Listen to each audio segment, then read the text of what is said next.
देवी अहिल्या विश्वविद्यालय का दीक्षांत समारोह आज शुक्रवार 19 फरवरी को विश्वविद्यालय के खंडवा रोड परिसर में हुआ। राज्यपाल आनंदीबेन पटेल के मुख्य आतिथ्य में हुए इस समारोह में शिक्षा मंत्री मोहन यादव के साथ मंत्री तुलसीराम सिलावट, उषा ठाकुर और सांसद शंकर लालवानी भी मौजूद थे। इस दीक्षांत समारोह में 135 विद्यार्थियों को उनकी डिग्रियां एवं मेडल प्रदान किए गए। इस दीक्षांत समारोह के मुख्य अतिथि इसरो के पूर्व चेयरमैन एएस किरण कुमार भी रहे। कुलाधिपति आनंदीबेन पटेल और उच्च शिक्षा मंत्री डॉक्टर मोहन यादव ने 2017-18 और 2018-19 के पास आउट छात्रों को 194 गोल्ड, 22 सिल्वर और 126 पीएचडी डिग्रियां अवार्ड की।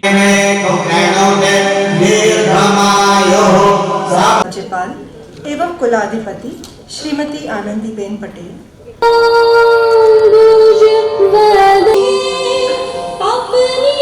विश्वविद्यालय के वार्षिक दीक्षांत समारोह 2021 को प्रारंभ करने की अनुमति प्रदान करती हूँ। धन्यवाद माननीय कुलाधिपति जी। वार्षिक कर्तव्य पालन में सावधान और निष्ठावान। इस दीक्षांत समारोह के पूर्व विश्वविद्यालय में कोरोना का साया भी पड़ चुका था। 15 से अधिक प्रोफेसर कर्मचारियों में संक्रमण मिला था, वे होम क्वारंटाइन हो गए हैं और लगातार संक्रमण फैलने के बाद कार्यक्रम को निरस्त करने की भी मांग उठने लगी थी। लेकिन समारोह से 1 घंटे पूर्व पूरा परिसर सैनिटाइज करवाया गया, थर्मामीटर से एक व्यक्ति का तापमान जांचा गया और मास्क पहनने के उपरांत ही हाल में प्रवेश करने दिया गया। श्रीमती अर्चना द्विवेदी,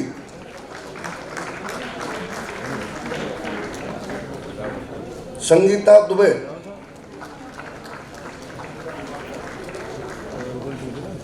कुमारी पुष्पा सूर्यवंशी,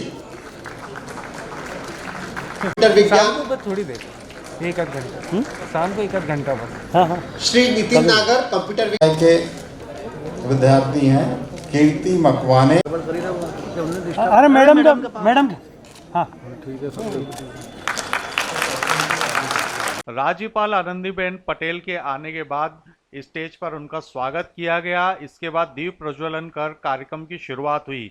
कार्यक्रम की शुरुआत सरस्वती वंदना से की गई। बाद में एक एक विद्यार्थी को बुलाकर उनके मेडल एवं डिग्री प्रदान की गई। कार्यक्रम के अंत में राष्ट्रगान हुआ और इसी के साथ इस भव्य कार्यक्रम का समापन हुआ।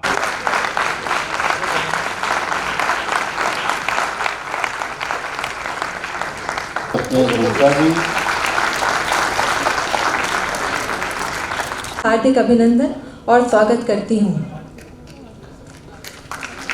देवी अहिल्या विश्वविद्यालय निरंतर उन्नति की नवीन सोपानों की ओर अग्रसर है।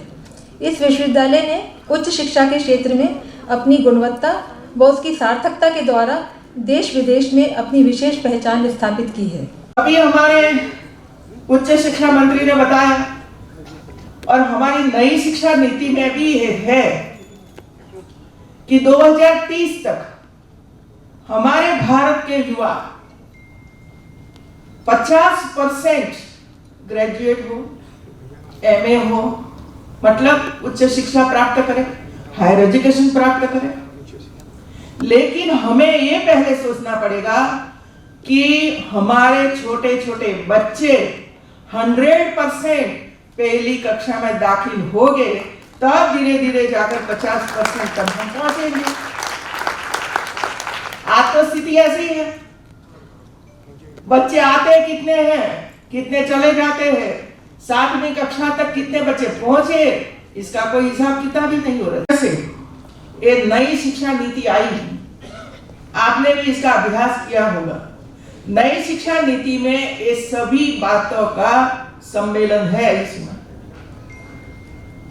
आंगनवाड़ी के बच्चों पर, सगर्भा माता पर, हमारी किशोरियों पर ज्यादा से ज्यादा बल दिया गया है।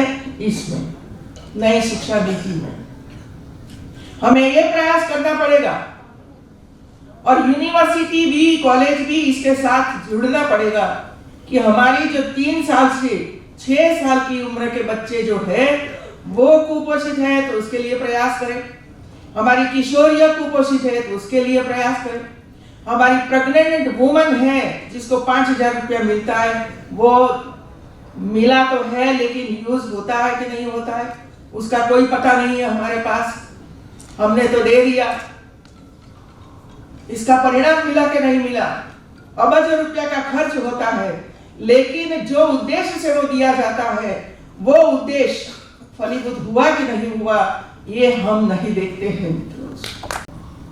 गोल्ड मेडल मिला हो और विवाह के समय पर लड़की के माँ बाप के पास गोल्ड की मांग करो तो कितना योग्य है, मुझे बताइए। और वो भी विश्वविद्यालय जिस विश्वविद्यालय की अपनी कीर्ति एक अपने आप ही अलग स्थान रखती है।